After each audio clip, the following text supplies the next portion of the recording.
2000 urtea ez geroztik, Europa guztian mugikortasunaren inguruan sensibilizazio aste hau antolatzen da, nolabait aldarrikatzeko mugikortasun jasangarriago bat, ez?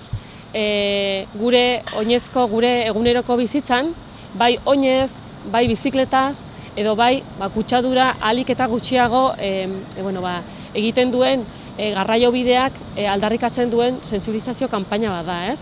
Eta gu eskualdean, Tolosaldean, urtero bat egiten dugu mugikortasun aste honekin, ez? Bizikleta bira Zumardian amaituko da, eta Zumardian, iaz bezala, puzgarriak izango ditugu, merindatxo bat ere prestatu dugu, eta sari batzuk banatuko dira mugikortasun eredu horien alde, ez? Eta horrekin batera, jakinarazi nahi dugu herritarrei, oraindik jakin ez baldin badute, irailaren 16-tik, 22-ra aste horren bitartean, Gipuzkoako Foru Aldundiak kanpaina bat jarri duela martxan, beraien bizikletak, jendeak bizikletak egokitzeko. Eta horien artean, gure eskualdean dagoen Tolosako Arzuaga bizikleta denda, kanpainatxo honen barruan dago, eta edozein herritar bere mugitxartel personalizatua eramaten baldin badu Arzuaga bizikleta dendara, bere bizikletan txekeo bat doainik egiten dio.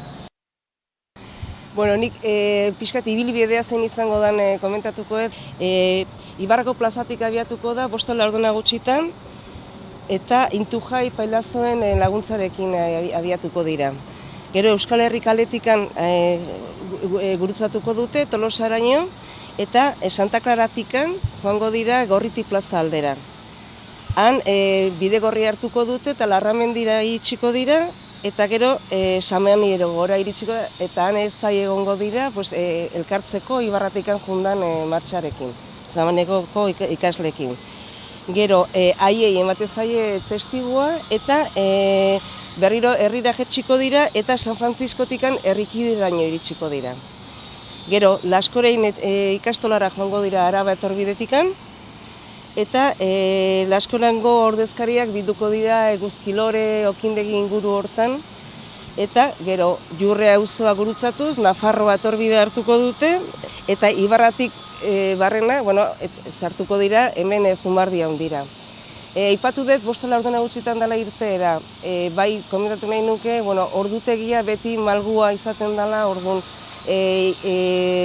itzordu dauzkagun puntu horietan bai Samaniegon, bai Herrikiden edo Laskurainen, betire lentxegotikan jendea egotea komentatu nahi genduke. Zorionez, bizikletaren erabilera gero eta gorago dijoa. Baitare beste tramankulo alternatiboak ere, ez? Azaltzen ari dira, ez bizikleta bakarri, bai bizikleta elektrikoa, patinete elektrikoak, guzti hauekin, ez, elkarbizi beharko dugu. Orduan ezinbestekoa izango da, denon artean, ez, elkarbizitza hori nolabait txertatzea. Denen helburua berdina baita, ez, azkenean mugikortasuna iraunkorra egitea eta luzaro, ez, bizitzea. Hori sustatzen jarraitu nahi dugu eta horretarako ekimen hau.